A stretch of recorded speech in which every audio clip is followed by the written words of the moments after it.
नमस्ते, स्वागत है। मैं हूं डॉक्टर देवेंद्र धवन। आज इस लेक्चर में हम डिस्कस करेंगे इंटरनेशनल स्पेस स्टेशन के बारे में। अंतर्राष्ट्रीय स्पेस स्टेशन है, तो ये जो है अंतर्राष्ट्रीय स्पेस स्टेशन, इसका जो मुख्य उद्देश्य है विभिन्न प्रकार के अंतरिक्ष में रहकर रिसर्च के कार्य करने हैं। ये अंतरिक्ष में लगभग 432 मीटर की ऊंचाई पर जो है स्थित है और इसमें 6 जो है अंतरिक्ष यात्रियों के एक साथ रहने की इसमें जगह है वहां पर।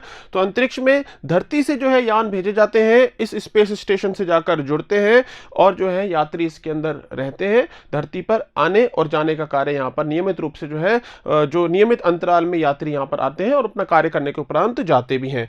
तो ये जो अंतरिक्ष स्टेशन है इंटरनेशनल स्पेस स्टेशन, 5 देश जो है उनकी साझेदारी से इस स्पेस स्टेशन को बनाया गया है और 1998 में जो है इस स्पेस स्टेशन को बनाने का जो है कार्य चालू हुआ था। सन 2000 में जो है यहाँ पर मनुष्य भेजे गए थे। यह स्पेस स्टेशन एक बड़ा अंतरिक्ष यान है, घर के रूप में दिखाई देता है, घर के रूप में कार्य करता है। होने को तो एक प्रकार का यान है, स्पेस क्राफ्ट है, एक प्रकार का अंतरिक्ष यान है, एक प्रकार का यह अंतरिक्ष यात्री रहते हैं। इसके साथ बेहद उन्नत प्रयोगशाला भी ये है। इसमें अंतरिक्ष यात्री विभिन्न शोध कार्य करते हैं। लगभग 432 किलोमीटर की ऊंचाई पर है और पृथ्वी की परिक्रमा लगातार करता है। पृथ्वी की परिक्रमा यहाँ पे लगातार जो है ये करता रहता है। 432 किलोमीटर की ऊंचाई है। लो अर्थ ऑर्बिट, पृथ्वी की जो है निचली कक्षा में ये मौजूद रहता है। स्पीड देखो 17,500 मील प्रति घंटा या लगभग 28,000 किलोमीटर प्रति घंटा की इसकी क्या रहेगी, स्पीड इसकी रहेगी। बहुत सारे जो है पृथ्वी के चक्कर एक दिन में लगते हैं। 16 से अधिक चक्कर पृथ्वी के एक दिन में लग जाते हैं। इंटरनेशनल स्पेस स्टेशन का पहला हिस्सा जो था नवंबर 1998 को रूसी रॉकेट के जरिए जो है छोड़ा गया था और अगले 2 साल में कई हिस्सों को जोड़ा गया। सन 2000 में पहला चालक दल यहां पहुंचा। उसके बाद भी कई हिस्से समय समय पर इसके जोड़े जाते रहे। लगभग 2011 तक आकर जो है पूरी तरीके से अपने रूप में आया है। 6 जो है यहां पर बेडरूम है, एक प्रकार से 6 कमरे हैं। इसके अलावा 2 टॉयलेट है और बाकी जो है लेबोरेटरी यहां पे बनी है। जिम भी है, एक्सरसाइज करते हैं यहां पर अंतरिक्ष यात्री, विभिन्न प्रकार के शोध कार्य भी करते हैं। 24 घंटे में लगभग 16 बार, 24 घंटे में 16 बार पृथ्वी के चक्कर ये काटता है। 16 सूर्योदय और 16 ही सूर्यास्त यहां पर दिखाई देते हैं। देखो पृथ्वी जो है ये, तो सूर्य यहां पर है तो लगातार जो है चक्कर ये काटता रहेगा। तो अनेक बार चक्कर काटेंगे एक दिन में 24 घंटे में, तो अनेक सूर्योदय अनेक सूर्यास्त यहां से जो है दिखाई देंगे। जो इस स्पेस स्टेशन पे लोग रहेंगे उनको 109 मीटर लंबा है। स्टेशन में 6 लोगों हेतु स्लीपिंग क्वार्टर है, मतलब 6 बेडरूम है। इसमें 6 अंतरिक्ष यात्री एक समय पर यहां पे रह सकते हैं।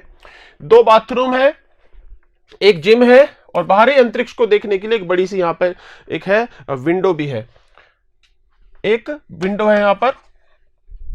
नासा जो अमेरिका का है, फिर जापान की जाक्सा स्पेस एजेंसी, रूस की कॉस्मोस, कनाडा की स्पेस एजेंसी और यूरोपियन स्पेस एजेंसी। तो ये जो 5 जो देश हैं, या यूरोपियन यूनियन और बाकी के 4 देश या 5 भागीदार हैं जो स्पेस एजेंसी के रूप में, ये मुख्यतः यहां पर है। अन्य सहयोगी भी हैं लेकिन मुख्य रूप से 5 यही हैं। 2028 तक जो है इस इंटरनेशनल स्पेस स्टेशन के अंतरिक्ष में रहने की संभावना है। 2028 के बाद संभवतः रिटायर कर दिया जाए या जो है और जो है इंटरनेशनल स्पेस स्टेशन की स्थापना की जाए या इसको एक्सटेंड भी किया जा सकता है। इसके निर्माण से आखिर में करना क्या चाहते हैं, इंटरनेशनल स्पेस स्टेशन में रहने का उद्देश्य आखिर क्या है, क्या करना चाहते हैं। यहाँ पर विभिन्न प्रकार के प्रयोग होते हैं अंतरिक्ष में। चूंकि गुरुत्वहीनता की स्थिति होती है, वहां पे लगातार स्पीड में चक्कर काटने की वजह से इस यान के भीतर जो अंतरिक्ष यात्री होते हैं उन पर जो प्रभावी गुरुत्वाकर्षण होता है 0 होता है। क्योंकि बहुत तेजी से जब वो गति कर रहे हैं तो पृथ्वी का गुरुत्वाकर्षण बल लगता है, लेकिन तेज गति करने की वजह से बाहर की तरफ भी एक धक्का लगता है। तो यान के भीतर कुल गुरुत्वाकर्षण कितना रहता है, 0। तो गुरुत्वहीनता की स्थिति में रहते हैं। तो उस गुरुत्वहीनता की स्थिति में विभिन्न प्रकार के प्रयोग होते हैं। क्या शरीर पर क्या प्रभाव पड़ेगा गुरुत्वहीनता का, मांसपेशियों पर क्या प्रभाव होता है और शरीर पर कैसा प्रभाव होगा, सूक्ष्म जीवों से संबंधित अध्ययन या वनस्पति उगाने से संबंधित जो है विभिन्न रिसर्च आदि कार्य वहां पर होते हैं। इसके निर्माण से सूक्ष्म गुरुत्वीय दशाओं में प्रयोग संभव हो सके हैं और वर्तमान में अंतरिक्ष स्टेशन का प्रयोग मानव शरीर पर दीर्घकालिक अंतरिक्ष उड़ान के प्रभावों को समझने के लिए भी किया जा रहा है। इस अंतरिक्ष स्टेशन के दूरगामी उद्देश्यों में पृथ्वी विज्ञान से संबंधित अध्ययन, मतलब पृथ्वी के विज्ञान से संबंधित अध्ययन, जैव चिकित्सकीय शोध, बायोटेक्नोलॉजी की कुछ रिसर्च, तरल गतिकी, पदार्थ विज्ञान, अंतरिक्ष विज्ञान, दहन विज्ञान से संबंधित अध्ययन शामिल है।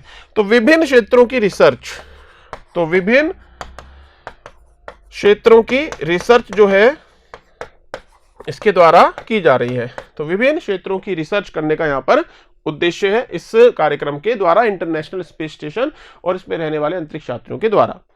अब जो है ये जो इंटरनेशनल स्पेस स्टेशन है, ऐसा ही एक छोटे लेवल का स्पेस स्टेशन भारत भी बनाना चाहता है। भारत भी चाहता है कि भारत भी अपना एक स्पेस स्टेशन बनाए। हमने पिछले लेक्चर में डिस्कस किया था, गगनयान मिशन हम कर रहे हैं हमारे, फिर चंद्रयान मिशन भी है हमारे। ये जो मिशन सफल होते हैं तो निश्चित रूप से जो है इसरो अपना खुद का स्पेस स्टेशन बनाने की भी हमारी जो है प्लानिंग है इसके साथ साथ। और हम हमारे भारत सरकार और इसरो जो हम चाहते हैं कि 2030 तक हमारा ये स्पेस स्टेशन बन जाए। तो भारत का खुद का स्पेस स्टेशन जो कि छोटा होगा कंपैरेटिवली काफी, तो हम खुद बनाना चाहते हैं। अभी इंटरनेशनल स्पेस स्टेशन में हमारी भागीदारी वहां पर नहीं है। इसरो जो है गगनयान मिशन के बाद भारत का स्पेस स्टेशन स्थापित करने की योजना पर काम करेगा। पहले गगनयान मिशन होना है जिसमें 2 लॉन्च पहले होंगे मानव रहित, और तीसरा जो होगा मानव युक्त जो मिशन होगा गगनयान मिशन। फिर हमारा एक जो है चंद्रमा पर मानव का मिशन भी ड्यू है, वो भी होना है। जब ये मानव के मिशन हो जाएंगे तो निश्चित रूप से उसके बाद जो है हमारा स्पेस स्टेशन बनाने वाला मिशन भी होगा। तो गगनयान मिशन के तहत भारत 2022 तक अपनी एस्ट्रोनॉट्स को अंतरिक्ष में भेजने का काम करेगा। अब एक्चुअल में थोड़ा सा डिले हो चुका है, तो 2022 से भी बढ़कर वो 2023 तक का अनुमान है कि 2023 तक ही हो पाएगा, क्योंकि जो है कोरोना का जो टाइम रहा है उसमें थोड़ा सा डिले हो गया है पूरे जो एक्सपेरिमेंट्स है और ट्रेनिंग है उनमें। इसके बाद 2030 तक स्पेस स्टेशन लॉन्च करने की तैयारी भारत की है, तो अपना खुद का स्पेस स्टेशन लॉन्च किया जाएगा। ये जो हमारा स्पेस स्टेशन होगा छोटा होगा, इसमें एक मॉड्यूल लॉन्च होगा और इसका उपयोग माइक्रो ग्रेविटी एक्सपेरिमेंट्स में किया जाएगा। वही सूक्ष्म गुरुत्वीय एक्सपेरिमेंट, गुरुत्वहीनता की सी जो स्थिति होती है उसमें विभिन्न एक्सपेरिमेंट होंगे। ये जो मॉड्यूल है ज्यादा वजन नहीं होगा, इसका 20 टन का वजन होगा, जो है इंटरनेशनल स्पेस स्टेशन के मुकाबले काफी कम वजन है। हालांकि देखो इंटरनेशनल स्पेस स्टेशन भी एक साथ लॉन्च नहीं हुआ है, वहां पर भी छोटे छोटे मॉड्यूल्स जो है लॉन्च होते थे, छोटे छोटे टुकड़ों को मिलाकर जो है एक बड़ा स्टेशन वहां पर बना है। तो ये मॉड्यूल निश्चित रूप से एक एक्सपेरिमेंट प्रारंभिक होगा और बाद में भविष्य में भारत इसका और अधिक विस्तार भी कर सकेगा। इस योजना पर 5 से 7 वर्ष काम होगा। 2030 तक जो है इस योजना को अमली जामा पहनाए जाने की जो है संभावना है। ऐसे ही जो इंटरनेशनल स्पेस स्टेशन है, चीन भी अपना खुद का इंटरनेशनल स्पेस स्टेशन बना रहा है। चाइना, तो चीन क्या कर रहा है, चीन 2 स्पेस स्टेशन मॉड्यूल लॉन्च कर चुका है, पहले से 2 स्पेस स्टेशन मॉड्यूल लॉन्च कर चुका है। वो भी क्या है, तियांगोंग के नाम से है, तियांगोंग 1। पहला जो मॉड्यूल लॉन्च हुआ था तियांगोंग 1 के नाम से हुआ था, और कब हुआ है, 2011 में। तो 2011 में चाइना ने तियांगोंग 1 के नाम से अपना मॉड्यूल इंटरनेशनल स्पेस स्टेशन बनाने जैसा लॉन्च किया। उसके उपरांत ये 2 साल तक वहां पे रहा। इसके उपरांत 2018 में ये नष्ट हुआ। चीन ने 2016 में तियांगोंग 2 भी लॉन्च किया था, ठीक है, तियांगोंग 2 भी लॉन्च हुआ, एक दूसरा मॉड्यूल लॉन्च हुआ। अब इसके बाद जो है तियांगोंग 3 लॉन्च करने की योजना है, और इन लॉन्चिंग के बाद जो चीन है अपना जो अंतरिक्ष स्टेशन जो है बना पाएगा वहां पर। तो तियांगोंग 1, तियांगोंग 2 और तियांगोंग 3 जो कि 2022 में जो है अनुमानित है। तो चीन अपना खुद का अंतरिक्ष स्टेशन, इंटरनेशनल स्पेस स्टेशन जैसा अपना खुद का स्टेशन बना रहा है। भारत भी बनाएगा, अभी 2030 तक का अनुमान है भारत का। तो यहां पर हमने बात की इंटरनेशनल स्पेस स्टेशन की, और एक यहां पर और इंपॉर्टेंट पॉइंट है हबल टेलीस्कोप। देखो हबल टेलीस्कोप, यदि मैं बात करूं भारत की एस्ट्रोसैट जो हमारा उपग्रह है, हमने वहां पर भी एक जिक्र किया था कि भारत का एस्ट्रोसैट जो कि अंतरिक्ष में 650 किलोमीटर की ऊंचाई पर स्थापित है, वो जो है विभिन्न प्रकार के जो है अध्ययन करेगा। अंतरिक्ष में तारों का निर्माण कैसे होता है, ब्लैक होल के बारे में अध्ययन, आदि आदि अध्ययन वहां पे करना है। तो 1990 में ही हमने तो एस्ट्रोसैट लॉन्च किया है 2015 में, लेकिन अमेरिका ने जो अंतरिक्ष में अपना एक हबल स्पेस टेलीस्कोप लॉन्च कर दिया था 1990 में ही। तो हबल स्पेस टेलीस्कोप ये कब लॉन्च हो गया था, 1990 में ही, और किसके द्वारा, यूएसए के द्वारा। तो ये जो टेलीस्कोप जो अंतरिक्ष में है, हबल टेलीस्कोप, ये भी क्या काम करता है, पूरे ब्रह्मांड के अध्ययन से संबंधित ही काम करता है। इस ब्रह्मांड में पृथ्वी जैसे ग्रहों की खोज का काम भी करता है, इस ब्रह्मांड में तारे कैसे बन रहे हैं उनके बारे में भी अध्ययन करता है। तो विभिन्न प्रकार के काम ये जो हबल स्पेस टेलीस्कोप है इसके द्वारा किए जाते हैं। और आप देखोगे नासा का हबल स्पेस टेलीस्कोप जो है 25 अप्रैल 2020 को ऑर्बिट में 30वां साल इसने पूरा किया है, क्योंकि लॉन्च कब हुआ था, ये लॉन्च हुआ था 1990 में। तो 30 साल इसके हो चुके हैं और जल्दी ही ये रिटायर भी होने वाला है। इसकी जगह पर एक दूसरा जो है टेलीस्कोप जो है अमेरिका लॉन्च करेगा। तो 25 अप्रैल 2020 को इसने अपना 30 साल जो है पूरे कर लिए। इस टेलीस्कोप को यूएसए के नासा ने और यूरोपियन स्पेस एजेंसी के सहयोग से इसको बनाया था। इस स्पेस टेलीस्कोप का नाम अमेरिकी खगोलविद एडविन हबल के नाम पर है। देखो एडविन हबल जो है अमेरिका के, इन्होंने बताया था कि जो हमारा ब्रह्मांड है ये लगातार फैल रहा है, इसका एक्सपांशन हो रहा है। मीनिंग क्या है, ऐसा माना जाता है, देखो बिग बैंग परिघटना क्या है, देखो बिग बैंग। तो बिग बैंग में ऐसा माना गया कि पहले जो है एक छोटी सी फायर बॉल, एक छोटी फायर बॉल के रूप में सारा द्रव्यमान था। पहले सारा का सारा ये जो ब्रह्मांड है इसका जो द्रव्यमान है एक छोटी फायर बॉल के रूप में संघनित था, केंद्रित था। और इसमें क्या हुआ है, इसमें हुआ है विस्फोट। इस छोटी फायर बॉल में क्या हुआ है, विस्फोट। और इसके विस्फोट से जो विभिन्न गैसें निकली हैं उनसे ही ये जो पूरा का पूरा हमारा ब्रह्मांड है, चांद तारे सितारे हैं, उनका निर्माण हुआ है। और ये जो निर्माण हुआ है ये हमारे ब्रह्मांड का जो है फैलाव तो आज भी जारी है। आज भी हमारा ब्रह्मांड लगातार बड़ा हो रहा है। जैसे मान लिया ये एक बैलून है, ये एक गुब्बारा है। इस गुब्बारे में ये पास पास हमने कुछ पॉइंट बना दिए। इस गुब्बारे में हवा भरेंगे, हवा भरी है तो आप देखोगे ये गुब्बारे के पॉइंट जो थे ये एक दूसरे से क्या हो गए हैं, दूर दूर। इसी तरीके से हमारा ब्रह्मांड फैल रहा है और हमारे जो विभिन्न तारे, हमारे ग्रह, ये भी आपस में एक दूसरे से क्या हो रहे हैं, दूर दूर हो रहे हैं। तो इसके बारे में जो है हबल ने इस बात के बारे में थोड़ा सा डिटेल में समझाया था। उन्हीं के नाम पर फिर ये हबल जो है टेलीस्कोप नाम रखा गया।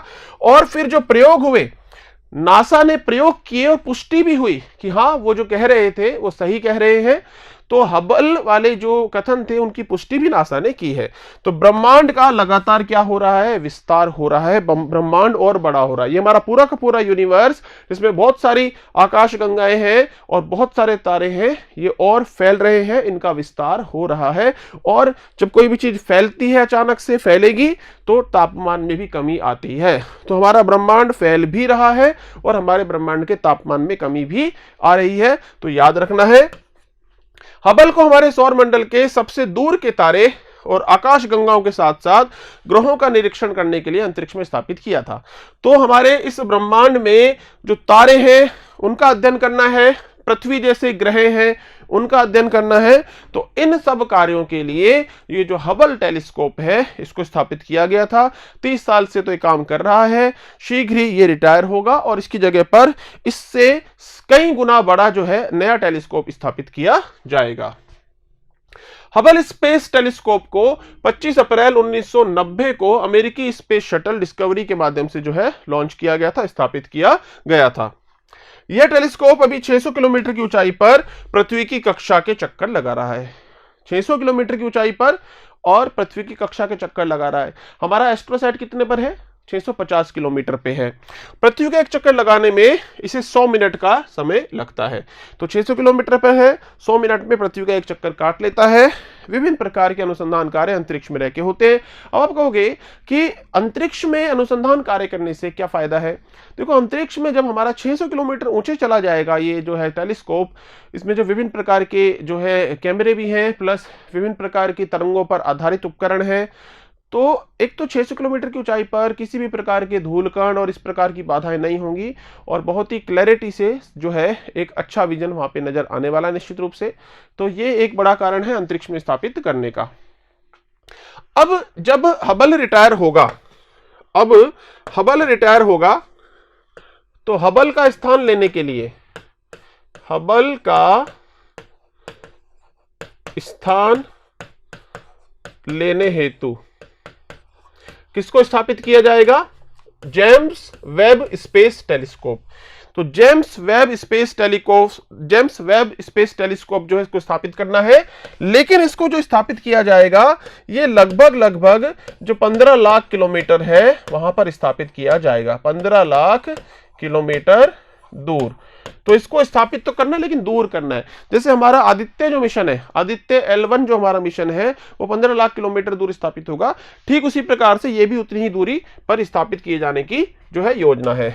स्थान किसका लेगा? ये हबल का स्थान लेगा, हबल वाले काम ये अब करेगा। हबल क्या हो जाएगा? रिटायर, उसकी जगह पर ये काम करने लगेगा। तो इससे जो है 2021 में ही जो इसको लॉन्च करने की संभावना है। और कौन करेगा? वही अमेरिका ही इसको करने वाला है।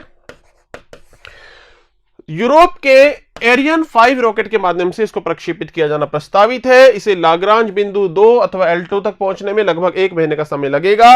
ये लाग्रांज बिंदु मैं पहले बता चुका हूं, जहां पर क्या होता है, सूर्य का गुरुत्वाकर्षण बराबर होता है पृथ्वी का गुरुत्वाकर्षण। तो लाग्रांज बिंदु पर सूर्य का गुरुत्वाकर्षण और पृथ्वी का गुरुत्वाकर्षण बराबर होगा। तो हमको इसका नाम याद रखना है। हबल टेलीस्कोप का स्थान लेगा कौन? जेम्स वेब टेलीस्कोप जो है ये इसका स्थान लेगा। जेम्स वेब स्पेस टेलीस्कोप की क्षमता का अंदाजा इस बात से हम लगा सकते हैं कि जहां हबल टेलीस्कोप का जो दर्पण का व्यास है 2.5 मीटर है, 2.5 मीटर का उसका टेलीस्कोप है, और जेम्स वेब क्या होगा, इससे जो है 6.5 मीटर का रहेगा और 100 गुना ज्यादा जो है ओवरऑल वो बड़ा रहेगा। तो 2.5 मीटर हबल का है, 6.5 मीटर रहेगा जेम्स वेब का, और ओवरऑल ये जो है 100 गुना ज्यादा बड़ा रहेगा हबल के मुकाबले। लेकिन आप देखो, ये तो चलो अंतरिक्ष में स्थापित करेंगे, लेकिन धरती पर, पृथ्वी पर स्थापित होना है 30 मीटर टेलीस्कोप। पृथ्वी पर किसे स्थापित किया जा रहा है? पृथ्वी पर स्थापित किया जा रहा है T30 मीटर टेलीस्कोप, TMT। तो 30 मीटर टेलीस्कोप, जैसे मैंने अभी बोला था ना, हबल का कितना व्यास है? 2.5 मीटर, हबल का व्यास 2.5, जेम्स वेब का कितना है? 6.5 मीटर का व्यास। लेकिन ये जो हमारे जो वैज्ञानिक जो हैं, भारत भी शामिल है अमेरिका वगैरह के साथ, तो ये जो है क्या बना रहे हैं? 30 मीटर टेलीस्कोप। ये इमेज आप देखो, इस इमेज में आप देखोगे ये जो पूरा का पूरा यहाँ मिरर सिस्टम जो लगेगा, जो टेलीस्कोप है एक प्रकार से, तो इसका व्यास कितना हो जाएगा? 30 मीटर का व्यास होगा। तो यहाँ पर ये जो है इसका 30 मीटर का व्यास है, 30 मीटर का व्यास रहेगा यहाँ पर डायमीटर, और कुल जो एरिया रहेगा 655 मीटर स्क्वायर यहाँ पे होंगे। 492 जो है दर्पण होंगे यहाँ पे। ये जो पूरा जो 30 मीटर का जो व्यास वाला क्षेत्र है, यहाँ पर दर्पण कितने होंगे? 492, 492 मिरर्स होंगे। और ये जो है अंतरिक्ष का अनुसंधान करने के काम आएगा, लेकिन इसको कहां पर ही लगाया जाना है? पृथ्वी पर ही, पृथ्वी पर ही रहेगा ये। मुख्यतः जो हवाई द्वीप है, हवाई द्वीप, वहां पर लगाया जाना है। लेकिन वहां की जो जनता है, वहां की जनता क्या कर रही है? विरोध कर रही है। इसलिए कुछ चर्चा हो रही है कि भारत में भी संभव है, भारत के लद्दाख में भी स्थापित किया जाए, लेकिन अभी जो है कुछ भी फाइनल अभी डिसीजन इस पर नहीं हुआ है। तो 30 मीटर टेलीस्कोप क्या है? ये क्या करेगा? देखो, दुनिया का सबसे बड़ा optical telescope TMT 30 metre telescope का निर्माण हवाई द्वीप समूह के मोनाकी द्वीप पर किया जा रहा है। अतः इसे हवाई टेलीस्कोप से के नाम से भी जाना जाता है। ठीक है, तो हवाई द्वीप पर इसको लगा रहे हैं, लेकिन यहां पर जनता का बहुत ज्यादा क्या हो रहा है? जनता का विरोध यहां पर बहुत ज्यादा हो रहा है। तो 30 मीटर टेलीस्कोप हवाई द्वीप के मोनाकी पर लगाया जा रहा है। ज्वालामुखी है यहाँ पर काफी बड़े बड़े, और इस एरिया में जो है मोनाकी एक आइलैंड है, वहां पर इसको लगाया जा रहा है। 30 मीटर टेलीस्कोप TMT एक संयुक्त उद्यम है, इसमें 5 देश शामिल है और हमारा भारत भी इसमें शामिल है। आप गौर से देखो, भारत शामिल है, तो कनाडा, अमेरिका, चीन, भारत और जापान, 5 देश यहां पर शामिल है। इंटरनेशनल स्पेस स्टेशन में भारत शामिल नहीं है, यहां पर भारत शामिल है। परियोजना की कुल अनुमानित लागत लगभग $2 बिलियन है। 2 बिलियन का मतलब 2 अरब डॉलर, 2 अरब डॉलर। और यदि इसको 75 मतलब 73 से गुणा करें तो 1 अरब गुना 73 रुपीज, इसका मतलब 7300 करोड़ रुपए आते हैं यहां पर, और यहां पर तो अपना कितना हो जाएगा 2 गुना 7300 करोड़। तो 1 अरब डॉलर जो होता है, 1 अरब डॉलर के अंदर, 1 अरब डॉलर के अंदर होते हैं 7300 करोड़ रुपए। यदि 73 रुपए हम माने रुपए की कीमत को, तो ये आप देखोगे ये जो है 14,000 से अधिक जो है इसकी कीमत यहां पर दिख रही है। 30 मीटर टेलीस्कोप की सहायता से अंतरिक्ष का अध्ययन किया जाएगा, ब्रह्मांड की वस्तुओं का व्यापक निरीक्षण किया जाएगा। वही होगा चांद तारे सितारे, किसका अध्ययन होगा? सितारों का निर्माण हो रहा है, कहीं पर नए तारों की खोज, कहीं पे कुछ और पृथ्वी जैसा कोई ग्रह दिखे, स्वच्छ वातावरण। यहां पे एक्चुअल में किस चीज की रिक्वायरमेंट है? स्वच्छ आकाश की। ये जो है ऐसा एरिया में ही लगाना है जहां पे क्या रहे? स्वच्छ वातावरण रहे। तो स्वच्छ वातावरण के क्षेत्र में ही इसको स्थापित किया जाना है। यह टेलीस्कोप हबल स्पेस टेलीस्कोप की तुलना में 12 गुना अधिक बेहतर रिजोल्यूशन देगा। आप देखोगे हबल, और हबल का स्थान कौन लेगा? James Webb. तो हबल से 12 गुना ज्यादा ये क्या प्रदान करेगा? हबल की तुलना में 12 गुना ज्यादा रिजोल्यूशन देगा। 15,000 करोड़ के इस प्रोजेक्ट का आप देखोगे 2 अरब डॉलर, लगभग 15,000 करोड़।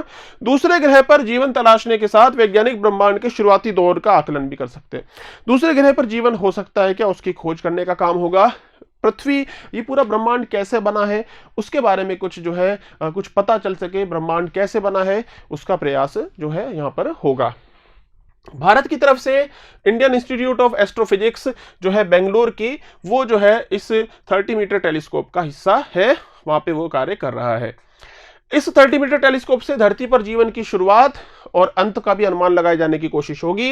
इस टीएमटी के जरिए ग्रहों का 13 बिलियन प्रकाश वर्ष पीछे की जानकारी हम ले सकेंगे, यदि संभव हो पाया तो।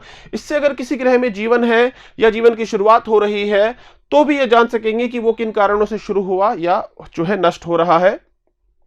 फिर अगर किसी ग्रह पर जीवन था और खत्म हो गया तो अनुमान लग सकता है कि किस कारणों से खत्म हुआ होगा। इसके आधार पर यह अनुमान लगाया जा सकता है कि धरती पर जीवन कब आया, कैसे आया।